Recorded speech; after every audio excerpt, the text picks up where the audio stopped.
23 साल की एज में आप प्रोफेसर बन गए हैं, असिस्टेंट प्रोफेसर आप 23 साल की एज में बन गए। आप हमें ये बताइए कि आपने ग्रेजुएशन और पोस्ट ग्रेजुएशन कब किया? सर मेरा ग्रेजुएशन 2021 में हुआ था। और पोस्ट ग्रेजुएशन 2023 में कंप्लीट हुआ था। उसके बाद ही मेरा पीएचडी में हो गया था, तो अभी मैं पीएचडी कर रहा हूँ। और नेट कब पास किया? क्योंकि बहुत सारे कैंडिडेट्स हैं जो नेट की परीक्षा पास कर रखे हैं, अभी 23 साल से ज़्यादा ही एज होगी उनकी, अभी नेट की प्रिपरेशन कर रहे हैं। अब आपने 23 साल की एज में नेट वगैरह पास करके और आप असिस्टेंट प्रोफेसर बन भी गए हैं, तो उनके लिए ये एक बहुत बड़ा जी जी। मोटिवेशन है। सर 2021 में मेरा ग्रेजुएशन कंप्लीट हो गया था। उसके बाद मेरा एमए जेएनयू से 2021 से 23 बैच में हुआ। एमए के दौरान ही मेरा नेट जेआरएफ की परीक्षा में ऑल इंडिया प्रथम स्थान आया था। और सीयूटी पीएचडी की परीक्षा में मेरी ऑल इंडिया पहली रैंक थी, जिसके तहत अभी मैं पीएचडी कर रहा क्या हूँ। बात। जी धन्यवाद। हम्म। जी जी। तो असिस्टेंट प्रोफेसर बनने के बारे में आपने कब सोचा कि भाई असिस्टेंट प्रोफेसर ही बनना है, या कोई और भी तैयारी आप साथ में कर रहे थे, जैसे सिविल्स की, या कोई और भी तैयारी चल रही थी? सर एमए के दौरान ही जब मैंने नेट जेआरएफ की परीक्षा उत्तीर्ण की थी, तो ये था कि कैरियर ऑप्शन के रूप में असिस्टेंट प्रोफेसर में जाना है। साथ ही साथ मैं यूपीएससी की भी तैयारी कर रहा था। तो अ, ये दोनों तैयारी साथ साथ चल रही थी, क्योंकि एकेडमिक्स जेएनयू से पढ़ाई के दौरान एकेडमिक्स में काफ़ी अच्छी रुचि हो गई थी और तैयारी काफ़ी अच्छी हो गई थी। तो मैंने सोचा था कि असिस्टेंट प्रोफेसर का एग्जाम भी क्रैक करना है। ओके। तो आकाश जी, आपका पहला ही प्रयास था या आप इससे पहले भी आपने प्रयास करा इसके लिए? जी नहीं सर, ये मेरा पहला ही प्रयास था।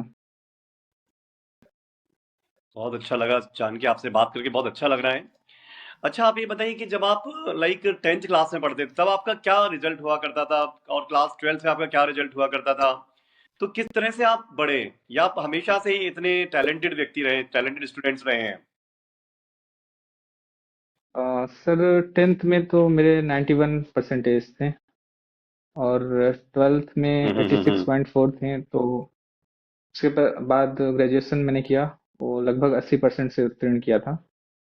बाद में जेएनयू के दौरान ही मेरी अच्छा। काफ़ी अच्छी तैयारी हुई। हिंदी को लेकर, एकेडमिक्स को लेकर, कैसे अपने सब्जेक्ट को देखना है, कैसे तैयारी करना है, कैसे एज एकेडमिक्स में हम करियर बना सकते हैं। तो ये जेएनयू में पढ़ाई के दौरान काफ़ी मार्गदर्शन अच्छा मिला टीचर्स का। आपने तैयारी किस प्रकार से की है? 12th। मतलब नेट की तो तैयारी आपकी थी, जी। ऑब्जेक्टिव टाइप चीजों की तो आपकी तैयारी थी, सब्जेक्टिव भी था। यहाँ पे एक चैलेंज ये था कि एचपीएससी में सब्जेक्टिव पेपर भी था। तो उस पे, क्योंकि देखिए आपने अगर नेट की तैयारी करी है तो ठीक है, ऑब्जेक्टिव की मान ले आपकी वहाँ बहुत अच्छी रैंक भी थी नेट जीआरएफ एग्जाम में, तो उस चीज का तो बेनिफिट यहाँ आपको मिल गया होगा। सब्जेक्टिव के लिए तो प्रैक्टिस चाहिए, राइटिंग भी, हैंड राइटिंग भी अच्छी चाहिए। तो उसके लिए आपने कितना टाइम जी। दिया, कि मेंस की तैयारी किस तरीके की? और जो असिस्टेंट प्रोफेसर के कोई पहले कोई एग्जाम आपने दिए थे? अ, सर मैं यूपीएससी की तैयारी कर रहा था। तो इस बार मेरा स्टेट पब्लिक सर्विस कमीशन का मैंने प्री दिया था। बाकी जो इसकी सब्जेक्टिव की तैयारी है, वो एमए के दौरान ही जो हम टर्म पेपर्स लिखते थे और जो क्वेश्चंस वहाँ के एग्जाम होते थे, उससे शुरू हुई थी। बाकी मैं यूपीएससी की तैयारी करने लगा था, क्योंकि हिंदी मेरा ऑप्शनल था। तो उसकी मैंने तैयारी करता था, और एनसीईआरटी प्रैक्टिस यूपीएससी के हिसाब से करता था, वो यहाँ बहुत काम आई। और बाद में प्री के बाद मैंने काफ़ी आंसर राइटिंग प्रैक्टिस की थी, तो उससे काफ़ी फायदा हुआ था। इंटरव्यू में आप जैसे गए हो, कितनी देर आपका इंटरव्यू चला? 10-15 मिनट का बोल रहे हैं कि 10 से 12 मिनट इंटरव्यू चलता है, क्या ज्यादा देर आपका इंटरव्यू चला था? मार्क्स हम देख पा रहे हैं कि आपको 7.28 मार्क्स मिले हैं। तो मार्क्स काफी अच्छे हैं, 7.28 ठीक ठाक मार्क्स हैं, हाईएस्ट, क्योंकि 8+ मार्क्स मिल रहे हैं। वो 8.5 ये हाईएस्ट मार्क्स मिल रहे हैं। 7.28 भी ज्यादा, मतलब ये नहीं बोल सकते कि कम मार्क्स हैं। तो इंटरव्यू के लिए आपने कैसे तैयारी करी, और इंटरव्यू में आपसे क्या क्या क्वेश्चन पूछे गए, उसको एक स्टोरी वे में आप हमें बताइए। कितनी देर आपका इंटरव्यू चला? सर सबसे पहले तो मैं आपके वीडियोस देखता था जो आपके चैनल पे आते थे, जो इसके पहले भी एक्सपीरियंस वाले आए थे। तो उससे एक जी जी। प्रिपरेशन हो गया था कि वहाँ क्या पूछा जा सकता है एचपीएससी के बारे में और सब्जेक्ट के बारे में। तो ये क्लियर हो गया था कि क्या पूछा जाएगा। बाकी मेरे यहाँ जो पीएचडी के सीनियर्स थे, वो मेरा मॉक लेते थे, सब्जेक्ट से रिलेटेड क्वेश्चन पूछते थे। तो उससे काफ़ी अच्छी तैयारी हुई थी। और अगर बात करें वहाँ की, तो शुरुआत में हमें अंदर ले जाया जाता है एचपीएससी ऑफिस में। और सबकी अटेंडेंस होती है, और अटेंडेंस के बाद एक रिकॉर्डिंग सुनाई जाती है जो कि सेक्रेटरी सर की होती है। उसमें वो बताते हैं कि किस प्रकार इंटरव्यू की आगे की प्रक्रिया होगी, और प्रक्रिया के दौरान हमें ये पता चलता है कि हमें अपना कोई भी ऐसी बात नहीं बतानी है जिससे हमारी आइडेंटिटी के बारे में कुछ भी इंटरव्यूअर को पता चले। जी, जी। ये होने के बाद 10 के नंबर में ऊपर ले जाया जाता है सेकंड फ्लोर पर। फिर वहां से जी, जी। जिसका रोल नंबर एलसीडी में आता है वो अंदर जाता है, उसे एक आईडी मिलती है और अपना बोर्ड चूज करने के लिए कहा जाता है। तो जैसे ही बोर्ड चूज करते हैं और हमें उस जो बोर्ड रहता है उसके बाहर बैठा दिया जाता है, कॉल होने पर अंदर जाते हैं और इंटरव्यू शुरू होता है। तो आप जैसे इंटरव्यू के लिए सर आप गए हैं, तो आपसे फर्स्ट क्वेश्चन क्या पूछा गया है और टोटल कितनी देर आपका इंटरव्यू चला है? मेरा 15 से 20 मिनट चला था इंटरव्यू। 15 से 20 मिनट तो जी, काफी मेरा बोर्ड। काफी टाइम जी। आपने लिया है, मतलब 10 से 12 मिनट बाकी कैंडिडेट्स बोल रहे हैं, 15 से 20 मिनट आपका चला है, तो क्या कुछ क्वेश्चन हुए हैं? कुछ कोई क्वेश्चन आप याद कर पा रहे हैं अभी?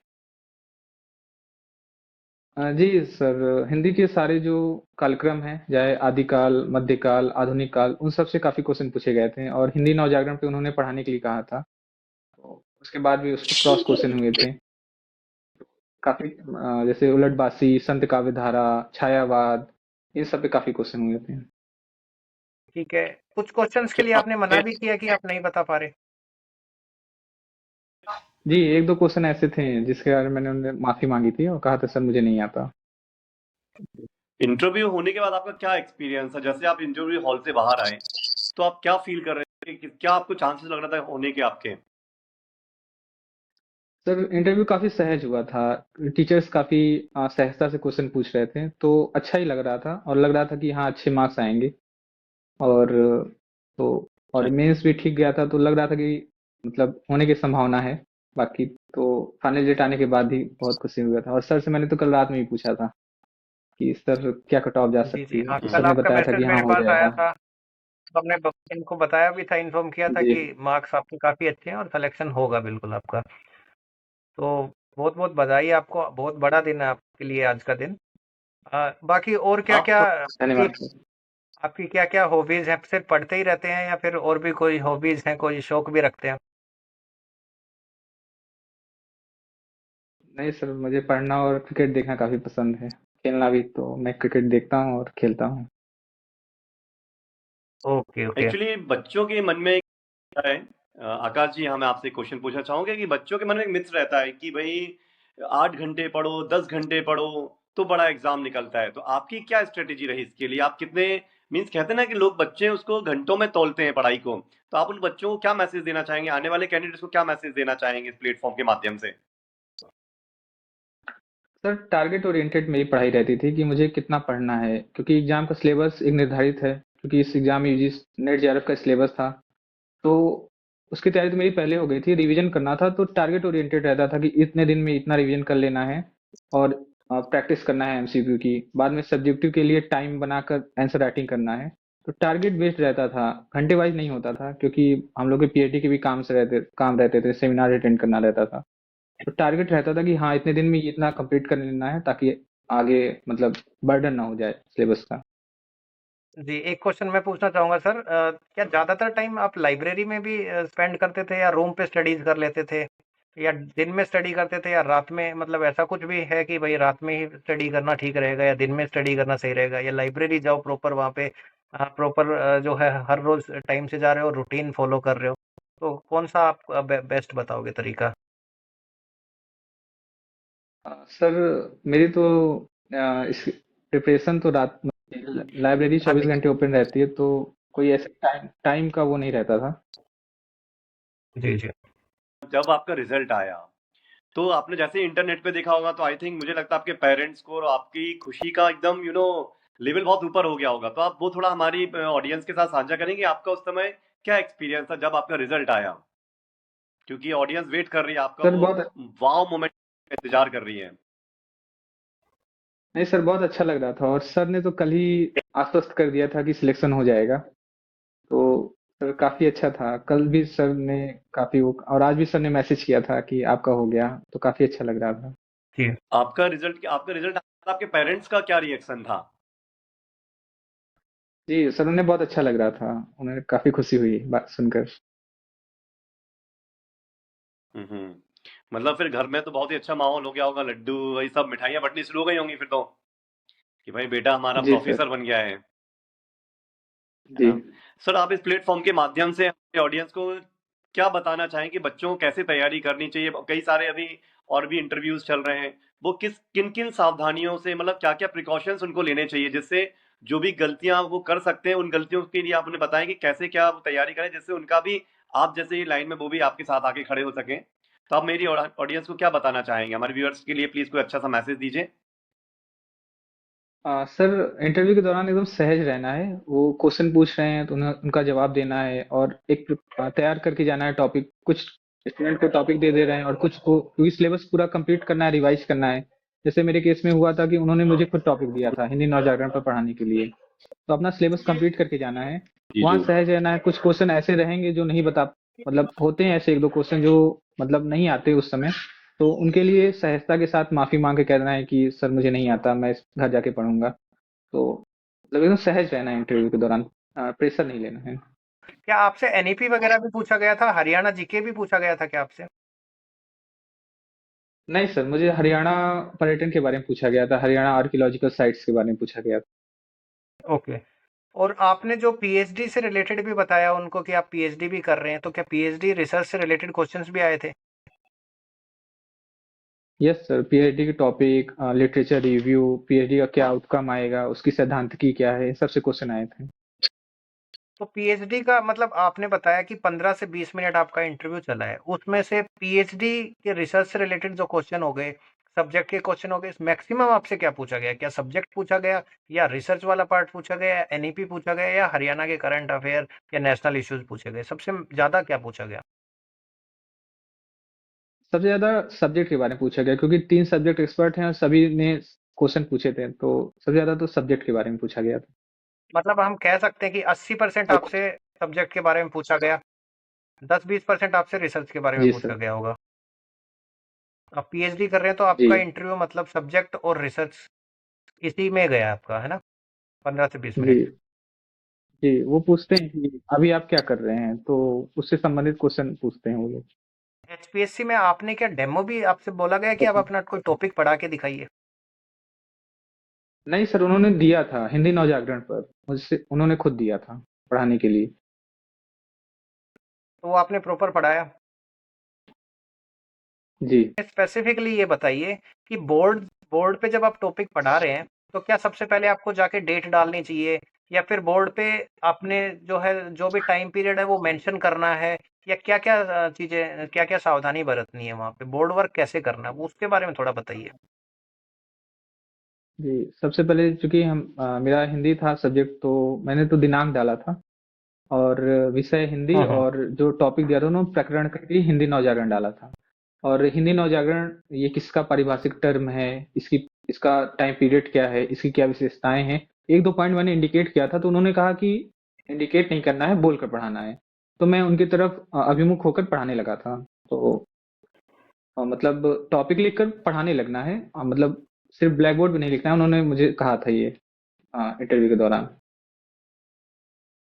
जी जी। नहीं, बस बहुत अच्छा लगा आपसे बात करके आकाश जी, और मतलब मैं तो बड़ा क्या क्या बोलूं मैं आपको, कि ऐसा लग रहा है कि 23 साल का कैंडिडेट मतलब इतना बड़ा अचीवमेंट लेकर आए। आगे आपने बताया था थोड़ी देर पहले कि आप यूपीएससी की तैयारी भी कर रहे थे, तो क्या अब आप इस तैयारी को कंटिन्यू रखेंगे, बस कि आप थम गए कि भाई अब तो अपन प्रोफेसर बन गए हैं, तो आगे अब आपकी क्या प्लानिंग रहने वाली है?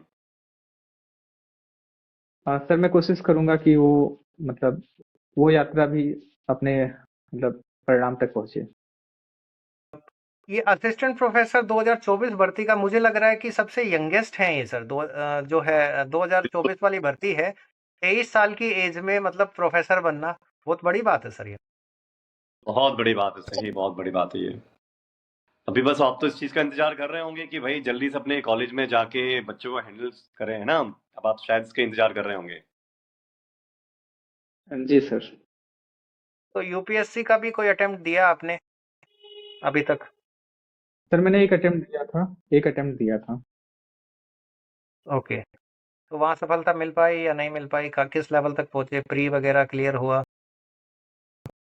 नहीं सर, प्री बहुत कम नंबरों से रुक गया था, तो अभी नहीं हो पाया था उस अटेम्प्ट में। ऑलमोस्ट क्लोज थे, देखिए वहां पे ऑलमोस्ट क्लोज थे। तो मतलब यहाँ से सर हमें ये सीखना चाहिए कि प्रयास हमें करते रहना चाहिए, कहीं ना कहीं तो हमें सफलता मिलनी है। तो 23 साल की एज में जो इतनी बड़ी सफलता मिली है, चलो ठीक है। यूपीएससी प्री थोड़े बहुत मार्क्स से क्लोज भी गए और रुक भी गए तो कोई दिक्कत नहीं है। लेकिन यहाँ असिस्टेंट प्रोफेसर भर्ती में ये हम मान के चल सकते हैं कि ये यंगेस्ट असिस्टेंट प्रोफेसर हैं इस भर्ती के। बिल्कुल सही कह रहे हैं सर आप जी। सर आप आकाश जी, एक्चुअली कई कैंडिडेट्स का एक क्वेश्चन होता है कि मैंने कई बार कैंडिडेट्स आते हैं कि सर जब एग्जाम आता है तो हम लोग बहुत मेहनत से पढ़ते हैं और एग्जाम खत्म हुआ यदि उनका रिजल्ट अच्छा नहीं था तो वो थोड़े हतोत्साहित हो जाते हैं। तो ऐसे कैंडिडेट्स के लिए आप क्या बोलना चाहेंगे? एक मुझे पंक्ति बहुत प्रेरित करती थी कि अ, जो पथ पर बैठा वही मिटा, चलने वाले का नाम यहाँ, मैं मानव उर का निर्जर हूँ, बहना ही मेरा काम यहाँ। तो जो निरंतर चलते रहते हैं, क्या बात। बेहतरीन सफलता उन्हीं को मिलती है। तो क्योंकि रुकने को, जब रुकना ही असफलता है, चलना ही सफलता है, तो हमें आगे बढ़ते रहना चाहिए। जी बहुत अच्छा लगा आकाश जी जान के कि शायद आप कई सारे यंगस्टर्स की इंस्पिरेशन बनने जा रहे हैं। जब हमारा ये इंटरव्यू जब हमारा पब्लिश होगा तो शायद आपको देख के ना जाने कितने सारे यंगस्टर्स के अंदर एकदम कहना चाहिए आग लगने वाली, मुझे तो लग रहा है बहुत मतलब अलग ही माहौल बनने वाला है आपकी ये सब बातें सुनकर के हमारे बच्चों के बीच में। बहुत अच्छा लग रहा है आज आपसे बात करके और हमें भी बड़ा अच्छा लग रहा है कि आप हमारे प्लेटफॉर्म पर आए और अपने एक्सपीरियंस साझा करें आपने हमारे बच्चों के साथ में। और जितने भी व्यूअर्स इसको देखेंगे तो शायद आपको भी मतलब मैं बता नहीं सकता हूँ, मेरे मुंह में शब्द नहीं आ रहे हैं। मुझे कितना अच्छा फील हो रहा है कि 23 साल का कैंडिडेट हमारे सामने बैठा हुआ है, वो भी इतने अच्छी पोजीशन होल्ड कर रहा है। कई लोगों का जो सपना है वो आप वो सपना जीने जा रहे हैं अब।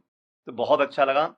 तो अब एक लास्ट में आपसे एक बात बोलना चाहता हूँ कि प्लीज आप कुछ अच्छा सा हमारे व्यूअर्स के लिए कुछ ऐसा बोले एकदम जिनको जोश एकदम आग लग जाए उनके शरीर में, कुछ ऐसा बोल के बताइए आप हमारे व्यूअर्स के लिए प्लीज।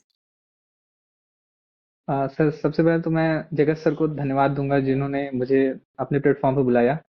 बाकी मैं सबसे यही कहूंगा कि जी जी। एक पंक्ति मुझे बहुत इंस्पायर करती है, तो वो मैं बोलकर अपनी बात को खत्म करूंगा कि बाधाएं कब रोक सकी हैं पथ पर बढ़ने वालों को, अंधकार कब रोक सका है ज्योतिपुंज उजालों को।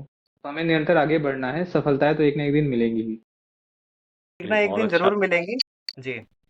और आपको तो बहुत कम टाइम में मिल गई है सर। 30+ एज वाले भी लोग हैं जो जिन्होंने कैंडिडेट्स हैं, 30+ एज वाले भी जिन्होंने ये एग्जाम दिया है। और कुछ सेलेक्ट भी हुए हैं, बहुत सारे जिनको मैं जानता हूँ, कुछ इसमें सफल नहीं भी हो पाए, इवन इंटरव्यू तक भी पहुंचे, सफल नहीं हो पाए।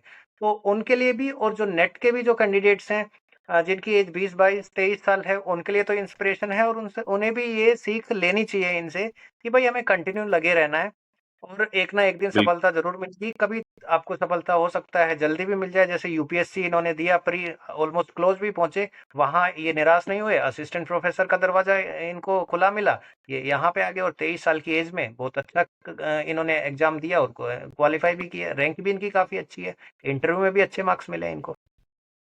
तो बहुत बहुत धन्यवाद आकाशदीप जी, आपका टाइम निकाला हमारे लिए। और जो है, आपके उज्जवल भविष्य की हम कामना करते हैं और आप जहाँ भी जाएं बिल्कुल आगे बढ़ते रहें और सफलता आपको मिलती रहे और आगे बढ़ें आप। ये हमारी धन्यवाद आपके लिए सर। ब्लेसिंग्स है कि आप जब भी आप आपका आगे जो आईएएस का इंटरव्यू लें वो भी आप हमारे प्लेटफॉर्म से ही दें और हमारे बच्चों को इंस्पिरेशन दें कि भाई एक प्रोफेसर की जर्नी आईएएस तक कैसे पहुंची है। तो ये हमारी ब्लेसिंग्स है आपको कि आप जल्दी किसी बड़े से डिस्ट्रिक्ट के आईएएस बन के उभरें। बहुत बहुत धन्यवाद आपका जुड़ने के लिए। ये सेशन हम यहीं पे ख़त्म करते हैं। आगे भविष्य में हो सकता है हम फिर से मिलेंगे एक सेशन के साथ, जिसमें हो सकता है कि आप यूपीएससी एग्जाम क्लियर कर चुके होंगे। धन्यवाद सर।